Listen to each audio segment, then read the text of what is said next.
कि पेट्रियार्की कुछ नहीं होता। तुम अकेले क्यों रहती हो? तुम अपने हस्बैंड के साथ क्यों नहीं रहती? जाओ पहले उस आदमी का साइन लेके आओ जिसने तुम्हें अपने घर पे रहने की इजाजत दी। शुरू कहाँ से करूँ? मैं उसमें पगला गई हूँ। तो मेरे पति को ही मेरा भाई बना दिया कि वो एफिडेविट लाए अपने माँ बाप से। निर्मला सीतारमन जी को थोड़ा सा बेनिफिट ऑफ डाउट देते हुए, maybe what she was trying to say, आदमी के पास पावर होनी चाहिए। Tone deaf thing ever. I don't think any feminist is anti men. आदमी भी झेल रहे हैं।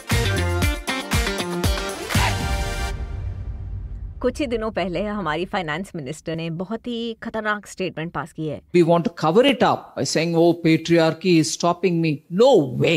What's patriarchy? कि पेट्रियार्की कुछ नहीं होता। How is patriarchy stopping you? अगर औरत उठना चाहे, वो अपनी कमियों को छुपाने के लिए बोल रही है कि पितृसत्ता ने हमें पीछे रखा है। इंसिडेंटली मैं वैसे भी पितृसत्ता पे एक वीडियो बनाने वाली थी, तो now seems to be the right time कि पेट्रियार्की है कि नहीं है, क्या ये एक कॉन्सेप्ट है जो कि ऐसे ही एलियंस ने हमारे पास भेज दिया, एक वर्ड क्रिएट कर दिया कि बस ये वर्ड चिपकाते चलो, जहाँ भी चिपकाना है इसको चिपका दो और तुम्हें काम नहीं करना तो बैठे रहो कि वो patriarchy is not letting me work. ऐसा है कि क्या ये सच में एग्जिस्ट करती है? So that's what this video is about. In my humble opinion, yes, patriarchy very much exist. अगर मेरे को इसका आपको एक एग्जाम्पल देना हो तो बाय द वे आज ही मैं वोट करके आई हूँ। मेरा नाम इशिता शर्मा है। I have retained my I don't want to call it maiden name. I've retained my name. That's my name. मेरे पति का नाम मोहित चड्डा है। तो जब हम लोग वोट करके निकल रहे थे, I think somebody must have recognized me. तो मैं वोट करके निकल रही थी तो एक दो पुलिस ऑफिसर्स बात कर रहे थे, तो एक ने दूसरे को बोला कि अच्छा ये जो अंदर गई वो एक्टर है। Then they must have seen our card. Then they said कि हाँ वो इसकी बहन है, उसकी शादी हो गई होगी। तो मेरे पति को ही मेरा भाई बना दिया just because our names are different. And this is not the first time this is happening with me. तो एक बार हम लोग जा रहे थे ट्रेन में, टिकट चेंज ही नहीं हुई क्योंकि उन्होंने बोला तुम और तुम्हारा पति तुम दोनों अलग फैमिली से हो, या तुम और तुम्हारी भाभी अलग फैमिली से हो। जब मैं पासपोर्ट भी बनाने गई थी तो मेरा एड्रेस मेरे जो डॉक्यूमेंट्स पे है वो एक पर्टिकुलर एड्रेस है, मेरे हस्बैंड का एक पर्टिकुलर एड्रेस पे डॉक्यूमेंट्स है। तो तुम अकेले क्यों रहती हो? तुम अपने हस्बैंड के साथ क्यों नहीं रहती? उनका सर आप अपना काम कीजिए ना, मैं जहाँ रहती हूँ वो इट्स नोबडीज बिजनेस। तो कहते हैं कि नहीं तुम अपने पापा के घर पे क्यों रहती हो, तुम्हारी शादी हो गई। तो मैंने कहा ऐसा कहीं लिखा है क्या कि अपने पति के घर रहूं या अपने पिता के घर रहूं? तो कहते हैं जाओ पहले उस आदमी का साइन लेके आओ जिसने तुम्हें अपने घर पे रहने की इजाजत दी। That is what happened with me. I had to actually procure an affidavit from my father saying कि मैं उनके घर में रह सकती हूँ। तो मैंने उसको बोला कि भाई तुम मेरे पति को तो नहीं बोल रहे हो कि वो एफिडेविट लाए अपने माँ बाप से। तो अगर कोई मुझे ये बोल रहा है ना कि पेट्रियार्की डजंट एग्जिस्ट, तो प्लीज मुझे एक्सप्लेनेशन दीजिए कि ये मेरे साथ फिर क्यों हो रहा है, क्योंकि ये मेरे साथ रोज होता है and this is just the tip of the iceberg. इसके अलावा भी 2560 चीजें होती हैं। शुरू कहाँ से करूँ? मैं उसमें पगला गई हूँ। From lack of opportunity, data की बात नहीं करेंगे यार, डेटा आप देख लो। मैंने जेंडर बेस्ड वायलेंस वाले वीडियो में बहुत सारे डेटा की बात की है, लेकिन वो जिसकी बुद्धि में नहीं घुस रहा है तो फिर मैं रियल लाइफ एग्जाम्पल से ही बात करूंगी। फर्स्ट ऑफ ऑल, अगर औरतें ये वीडियो देख रही हैं ना तो प्लीज कमेंट में लिख के बताओ 100 ways in which you experience patriarchy in your everyday life। जो भी आपके साथ रोजमर्रा की जिंदगी में होता है, मतलब इवन टू दिस डे यार, कभी कभार ऐसा होता है कि हम घर पे जाते हैं और मतलब सब लोगों ने खाया पिया, तो जो घर की बड़ी मम्मियाँ या पापा लोग होते हैं वो लोग सिर्फ लड़कियों का मुंह घूरते हैं कि वो उठा के ट्रे ले जाएंगी। तो ये पितृसत्ता ने तो क्या है?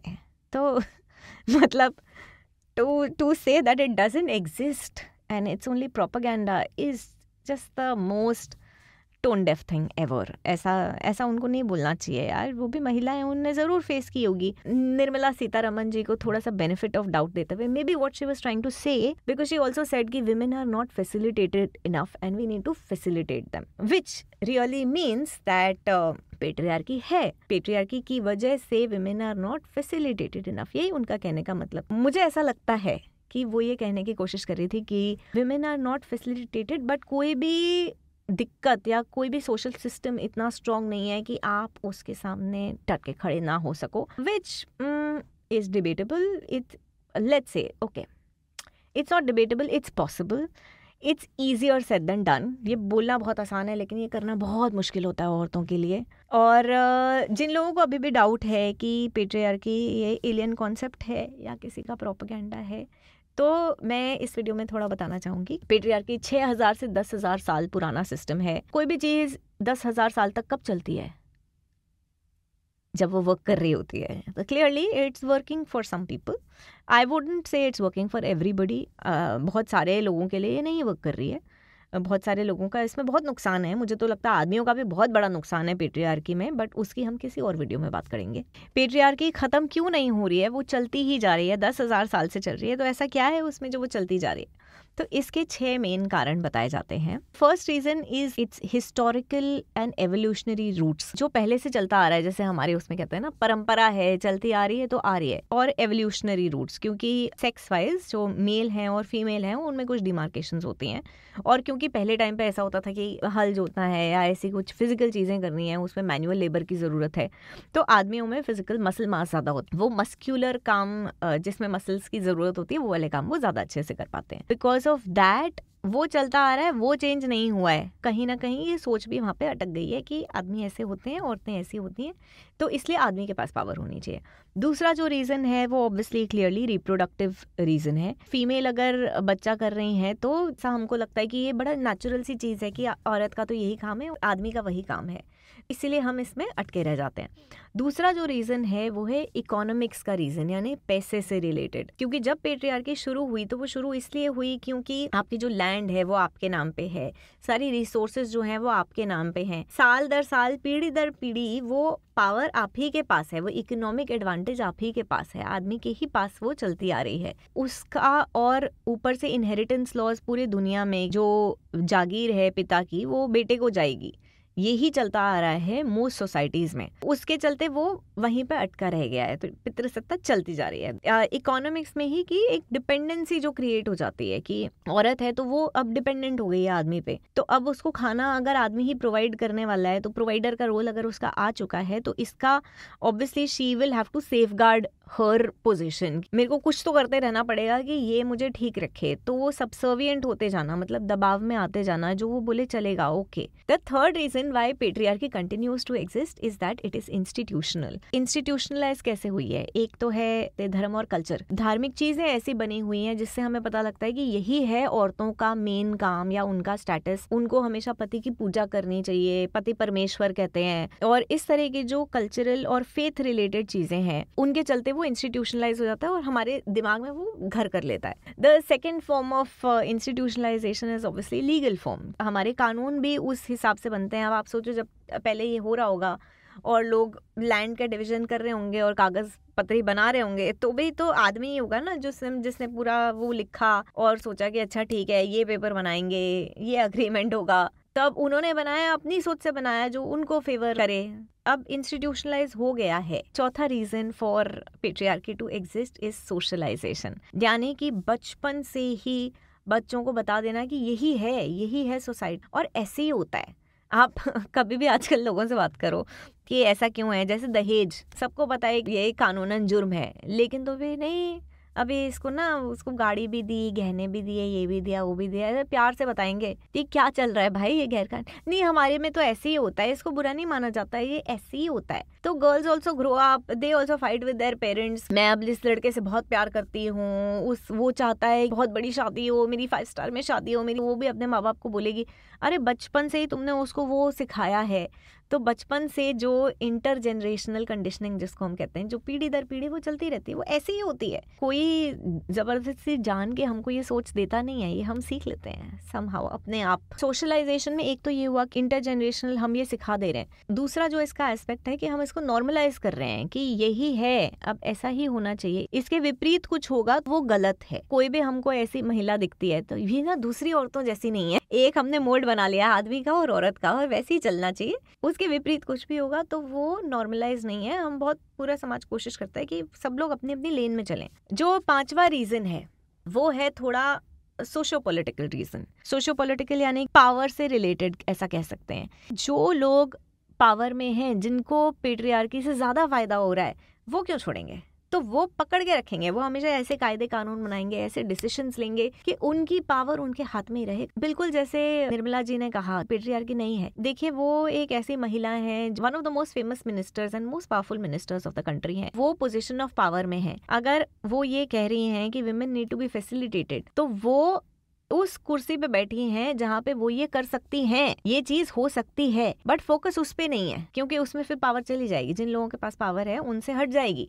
अगर ऐसे रास्ते बना दिए कि औरतें ऊपर चढ़ने लग जाएं तो गड़बड़ हो गई। तो आसान तरीका क्या है, ये बोल दो कि ये है ही नहीं, तुम अपने आप आगे बढ़ जाओगे। इट्स लाइक फार्मर सुसाइड कर रहे हैं, है ना, हम उनको फैसिलिटेट करेंगे नहीं, हम बोलेंगे तुम में हिम्मत है, तुम अकेले कर सकते हो, तुम अपनी उपज पे काम करो, तुम कुछ कर लोगे। The same thing that people in power need to do better when they don't do better, and they don't do better because they will lose their power if they do things better. The last reason is flexibility, यानी कि patriarchy जो है वो अपने अपने रूप लेती है। जैसे अगर आप मेरी फैमिली को पूछो कि आप पेट्रियार्कल हो क्या, हम पेट्रियार्कल नहीं है। पेट्रियार्की ने अपने आप को ऐसा एक रूप और आकार दे दिया है कि वो ठीक से दिखाई नहीं देती। सब एक दूसरे को बोलते हैं कि तू पेट्रियार्कल है। तो शहर के लोग जो हैं वो बोलते हैं कि जो गांव वाले हैं ना, वहाँ चलता है ये सब, हमारे यहाँ नहीं चलता। क्योंकि हमारे यहाँ जो पेट्रियार्की होती है वो बहुत ही अलग वेज में दिखती है। थिंग्स लाइक जैसे आप देखो, अगर मेरी मम्मी से एक दिन रैंडम डिस्कशन हो रही थी, सो एंड सो बिल्कुल काम ही नहीं करती हैं यार, ये बैठी रहती हैं, इतनी पढ़ी लिखी हैं, सीट वेस्ट, मतलब कुछ पैशन ही नहीं है, इज व्हाट आई मेंट, कि कुछ तो कर लो ना। If you are not getting a job then be engaged in something. तो खाली दिमाग तो शैतान का घर। तो मेरी मम्मी का इमीडिएट रिस्पॉन्स वाज ऐसा नहीं है। जो औरतें जॉब नहीं करती हैं ना, उनके बच्चे बहुत अच्छे निकलते हैं। जो औरतें जॉब करती हैं उनके बच्चे पूरे बर्बाद हो जाते हैं। तो आई तो died laughing because all of my friends, a lot of my friends are working women, and I think वो एक इतनी बढ़िया रोल मॉडल होती हैं अपने बच्चों के लिए कि बच्चे देखते हैं मेरी माँ अपनी रिस्पेक्ट कमा रही है, एक इक्वल पार्टनर है इन द रिलेशनशिप। ऐसे ही है कि जो शहरी लोग हैं, जो जितने अमीर हैं, ऐसा नहीं है अमीर घरों में पेट्रियार्की नहीं चल रही है, गरीब घर में अलग टाइप की चल रही है, छत्तीसगढ़ में अलग टाइप की चल रही है, जम्मू कश्मीर में अलग टाइप की चल रही है, गुजरात में अलग टाइप की चल रही है, हर सोशो इकोनॉमिक स्टेटस में अलग टाइप की चल रही है, लेकिन चल सब जगह रही है। पेट्रियार्की इतनी फ्लेक्सिबल है, वो अपने आप को ऐसा रूप देती है कि I don't exist, I am a version 2.0, but it exists, it's very much there. So these are the 6 reasons why patriarchy is not going anywhere. Important है कि हम ये रीजंस रिकग्नाइज करें और सोचें कि अगर इन सब का क्रक्स एक ही है कि हम खुद क्या सोचते हैं और हमारी सोच कितनी प्रतिशत हमारी खुद की है और कितनी वो हमें समाज से विरासत में मिली है। That is the bottom line. तो जिस दिन हम ये रिकग्नाइज कर लेंगे और ये कॉन्वर्सेशंस करने लग जाएंगे, उस दिन चीज़ें थोड़ी ज़्यादा तेज़ी से चेंज होंगी। ऐसा कहा जाता है कि जो चीज़ जितने समय से चल रही होती है वो उतने ही समय तक आगे और चलने वाली है। तो इस हिसाब से अगर पेट्रियार्की 10,000 सालों से चल रही है तो ऐसा लगता है कि वो शायद 10,000 साल और चलेगी। लेकिन अगर ऐसा हुआ तो इसमें महिलाओं का बहुत ज़्यादा नुकसान हो जाएगा, और मैं तो फिर ये क्यों ही कर रही हूँ।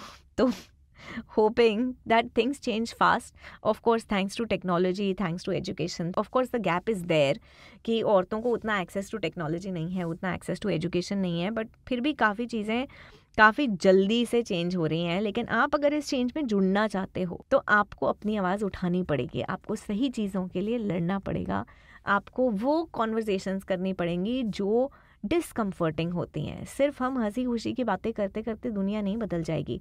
तो patriarchy is real, but you and I together can fight it by changing ourselves. First we have to understand what it is, what is the context, उसके क्या repercussion होते हैं हमारी ज़िंदगी में।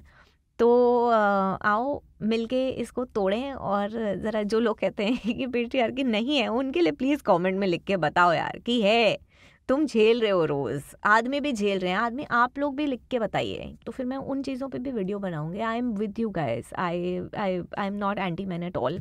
आई don't think any feminist is anti man, but that's also a topic for another time. So that was it from my side about patriarchy. Patriarchy is very much real. I again tell you, comments में लिख के बताना आपके घर में जो ये flexible वाली पेट्रियार्की है वो कैसी दिखती है, जो बिल्कुल क्लियरली नहीं दिखती कि पेट्रियार्की है लेकिन है, एग्जिस्ट कर रही है। तो hope you liked watching this video. Please keep watching, like, share and subscribe and send it to all your friends and family.